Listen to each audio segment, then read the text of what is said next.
Hello दोस्तों, स्वागत है आपका अपने यूट्यूब चैनल सूर्या क्लासेस में। और आज हम लोग 2022 का सेट पाँचवा सेट करेंगे। 2022 का ये पेपर है और पाँचवा सेट हम करेंगे।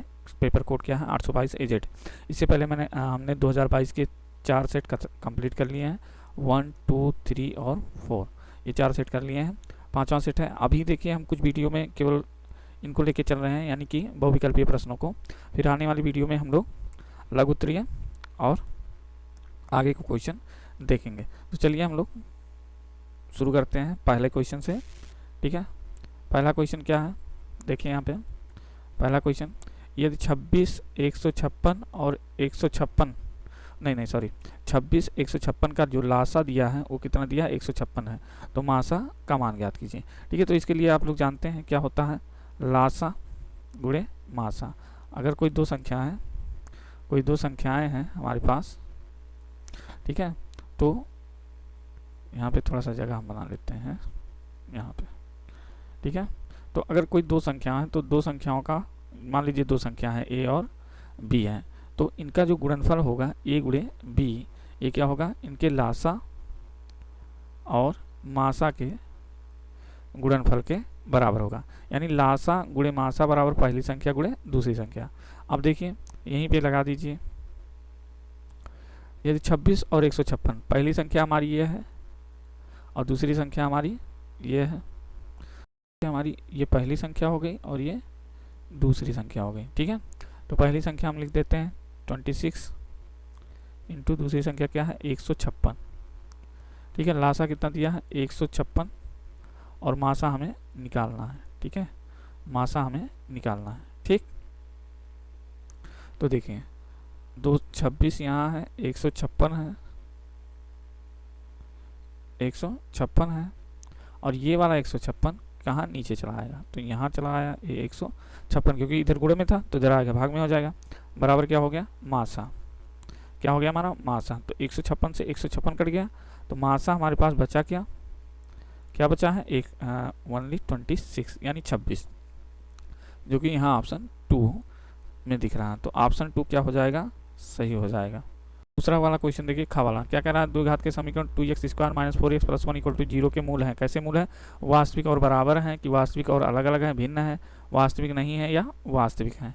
ठीक है, तो देखिए इसके लिए हमने क्या बताया था कि अगर कोई दो घात का समीकरण है ax² + bx + c = 0 और इसका विविध कर यानी कि d जो कि होता है b² - 4ac होता है। अगर देखो d का मान क्या है? 0 से बड़ा है। ठीक है, तो दो अलग अलग, ये पहली ही वीडियो में हमने बता दिया था आपको, अलग अलग, ठीक है, मूल होंगे।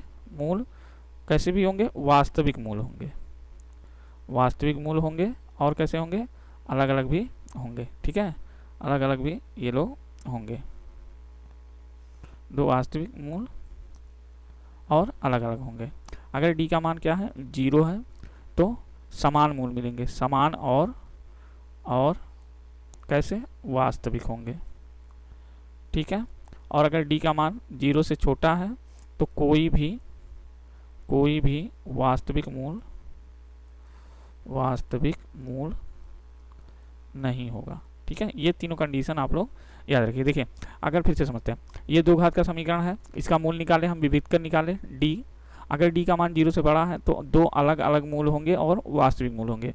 अगर d का मान 0 है तो समान मूल मिलेंगे, वास्तविक मूल मिलेंगे, यानी दोनों बराबर होंगे मूल।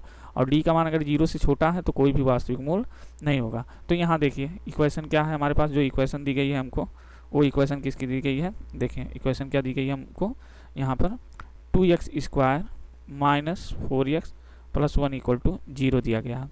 अब यहाँ से तुलना अगर करेंगे तो a बराबर हमारे पास 2 है, b बराबर है -4 और c बराबर कितना है? 1 है। तो d निकालें, d = b² - 4ac, यानी -4 का स्क्वायर और -4, a का मान 2 और c का मान 1। इसको सॉल्व करेंगे, यहाँ पर हम ले आते हैं सॉल्व करने के लिए इसको। तो d बराबर हमारा क्या हो जाएगा? -4 का स्क्वायर 16 हो जाएगा, -4 दूना 8, यानी कितना आया? 8। चूँकि d का मान क्या है? 0 से बड़ा है, इसलिए कैसे होंगे?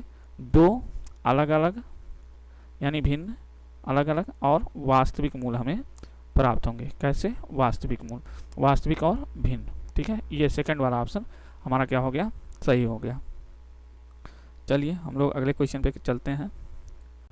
हमारा क्वेश्चन नंबर कौन सा हो गया, गा वाला। ठीक है, गा वाला क्वेश्चन देखिए, ये वाला। बिंदु -1 -3 और 5 2 के बीच की दूरी ज्ञात करनी है हमको। तो हमने बताया है आपको पहले ही, ये सब बता चुके हैं हम।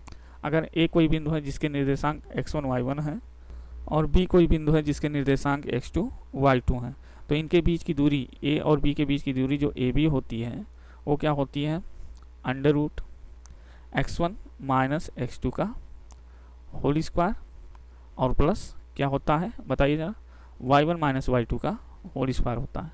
ठीक है, ये हमारा दूरी होता है। अब देखिए यहाँ ए की जगह पर क्या आया है, ए की जगह पर देखिए क्या आया है, देखिए यहाँ पर है ए मान लीजिए, तो यहाँ है -1 -3 है और बी पॉइंट कितना है 5 2 है। ठीक है, तो हम ए बी निकालेंगे तो क्या हो जाएगा, ये हमारा क्या है, एक सेकेंड देखिए, ये हमारा x1 है, ये y1 है, ये x2 है और ये y2 है। तो x1 यानी -1 - x2 यानी कि 5, इसका क्या हो जाएगा होल स्क्वायर प्लस y1 यानी कि -3 और y2 -2, इसका होल स्क्वायर। अब इसी को हमें क्या करना है, सॉल्व कर लेना है। तो -1 और -5 यानी हो गया -6, क्या करेंगे होल स्क्वायर लगाएंगे, -3 -2 -5 क्या हो जाएगा, होल स्क्वायर हो जाएगा।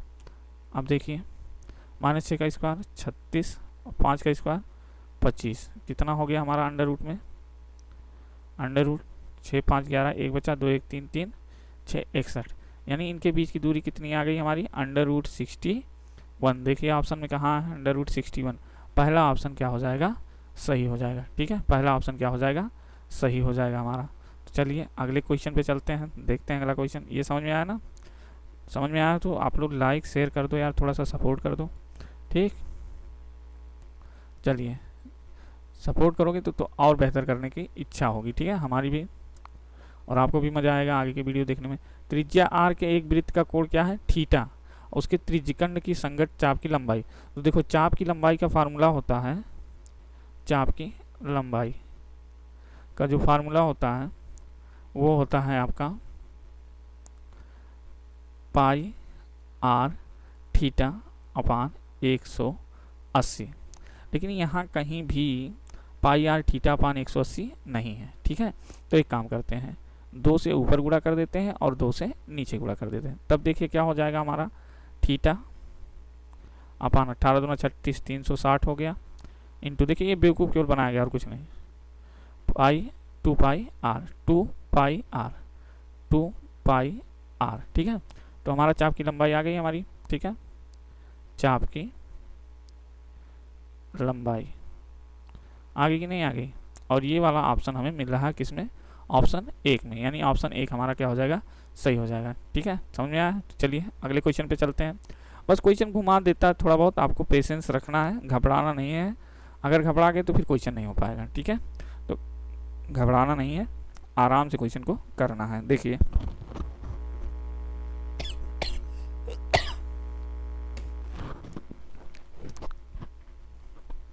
ये जो अगला क्वेश्चन है, इसके लिए हमने कल के वीडियो में आपको 2 थ्योरम बताई थी, यहाँ भी रिपीट कर देते हैं ताकि एक बार और याद आ जाए आपको। पहला थ्योरम ये था कि दो समरूप त्रिभुजों के क्षेत्रफलों का जो अनुपात होता है, अनुपात उनकी संगत भुजाओं के वर्ग के अनुपात के बराबर होता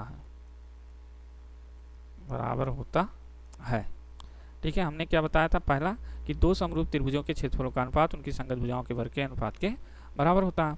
और दूसरा हमने क्या बताया था आपको, दो समरूप त्रिभुजों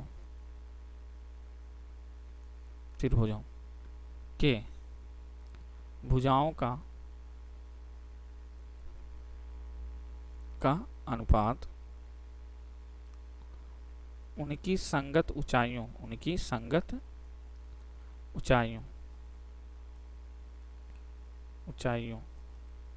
के अनुपात के बराबर होता है। ये दो आपको कल ही हम बता दिए थे, जिसमें से आपको आज वाले क्वेश्चन के लिए ये पहला वाला लगाना पड़ेगा। क्या है? दो समरूप त्रिभुजों के क्षेत्रफलों का अनुपात उनकी संगत भुजाओं के वर्ग के अनुपात के क्या होता है? बराबर होता है। ठीक है। अब देखिए यहाँ पर दो त्रिभुज दिए गए हैं, ये नंबर 1 त्रिभुज है और ये नंबर दूसरे त्रिभुज का। भुजा दिया है, मान लो इसका साइड ये S1 और एरिया A1 है, इसका साइड S2 और एरिया A2 है। मान लेते हैं जो पहला त्रिभुज है उसकी भुजा कितनी है? S1 और क्षेत्रफल कितना है? A1। और दूसरा जो त्रिभुज है उसकी भुजा जो है वो क्या है? S2 है और जो क्षेत्रफल है वो क्या है? A2 है। ठीक है। तो हम पहले वाले इस पर में से क्या कर सकते हैं कि इनके क्षेत्रफलों का अनुपात यानी A1:A2 बराबर क्या हो जाएगा? इनकी भुजाओं का अनुपात का वर्ग। ठीक है। तो भुजा कितना है? S1 square upon S2 square. ठीक है। और देखिए यहाँ पहली भुजा क्या दिया है? भुजाओं का अनुपात।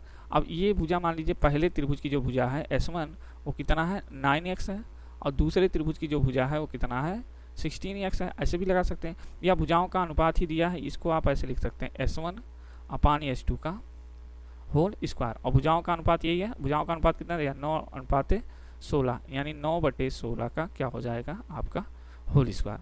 और 9 का स्क्वायर कितना हो जाएगा? 81 और 16 256। तो 81:256 यहाँ चौथा ऑप्शन में सही आ रहा है, यानी ये आपका चौथा ऑप्शन क्या है? सही है। ठीक है। तो ये भी क्वेश्चन आपको समझ में आ गया होगा, सब समझ में आ गया। बस रिवीजन चल रहा है, ये मान लीजिए आपने पढ़ाई तो पूरी कर ही ली है, बस थोड़ा सा क्या है कि रिवीजन आपका हो रहा है। और इसमें आपको ये भी पता चल रहा है कि आपकी कमजोरियाँ कहाँ हैं, कहाँ कौन से सेक्शन से आपको क्वेश्चन नहीं आ रहे हैं। ठीक है। और सब आ रहे हैं तब तो बढ़िया है।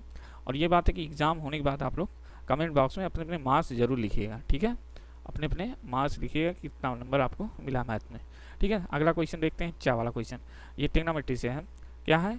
अगर कोसेक A = सेक ए और जो A यानी कि कोण है उसका मान 0 से बड़ा है लेकिन 90 के बराबर या 90 से छोटा है। 0 के बराबर या 0 से बड़ा है और 90 के बराबर या 90 से छोटा है। तो इसको भूल जाइए, आप सिंपल देखिए। कॉसेक A = सेक ए। अब देखिए ट्रिग्नोमेट्री में ये है कि आपको सारे फार्मूले अगर नहीं समझ में आ रहे हैं कैसे करें, तो कम से कम आपको साइन और कॉस का फार्मूला याद होना चाहिए। ठीक है। अब देखिए कोसेक को आप लिख सकते हैं 1/sin A, 1/sin A बराबर सेक को लिख सकते हैं 1/cos A। ठीक है। अब देखिए दोनों को उलट दीजिए, तो यहाँ से हम क्या निकालेंगे? sin A बराबर cos A। ठीक है। अब देखिए sin A बराबर लिख सकते हैं आप cos A को लिख सकते हैं sin 90 - A। क्यों लिख सकते हैं ऐसा? क्यों लिख सकते हैं? क्योंकि sin 90 - थीटा इक्वल टू क्या होता है? cos थीटा होता है। ठीक है। sin 90 - थीटा बराबर cos थीटा। तो हम sin 90 - A लिख दिए, यानी कि क्या लिख दिए? cos A। देखिए sin 90 - A बराबर क्या हो जाएगा? cos A। यही तो है, cos A को ही हमने ये लिखा है। ठीक है। अब देखिए sin A बराबर sin 90 - A। अब कोणों की तुलना कर लीजिए, हम यहाँ पर कोणों की तुलना कर लेते हैं। कोणों की तुलना करने पर तो कोणों की तुलना जब करेंगे तो यहाँ देखिए साइन है, यहाँ साइन है, यहाँ कोण कितना है? A है और इधर कितना है? 90 - A है। तो A बराबर आ जाएगा 90 - A। अब माइनस A इधर ले आइए, तो A + A = 90। तो 2A = कितना आ गया हमारा? 90। तो A बराबर कितना आ गया आएगा? 90/2 यानी 45। तो कोण का मान कितना आ गया? 45। और वैसे भी आप डायरेक्टली कर सकते थे यहीं से। देखिए जब हमारे पास आ गया, देखिए जब हमारे पास यहाँ से क्या आ गया कि sine A equal to cos A, इसको उठाइए अगर दूसरा देखना चाहते हैं तरीका तो देखिए दिया क्या था, साइन ए बराबर कॉस ए। ठीक है, अब बताइए कितने थीटा के किस मान के लिए साइन और कॉस का मान बराबर होता है। तो देखिए साइन 45 बराबर क्या होता है 1/√2 और cos 45 बराबर भी होता है 1/√2, यानी 45 डिग्री पर क्या होता है साइन और cos का मान क्या होता है एक ही हो जाता है।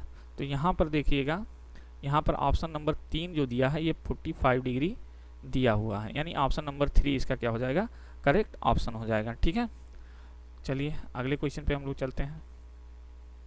ये समझ में आया होगा, अभी तक आप लोगों ने लाइक नहीं किया, लाइक कर दो यार, क्या जाता है, एक बटन ही तो दबाना, लाइक सब्सक्राइब कर लो।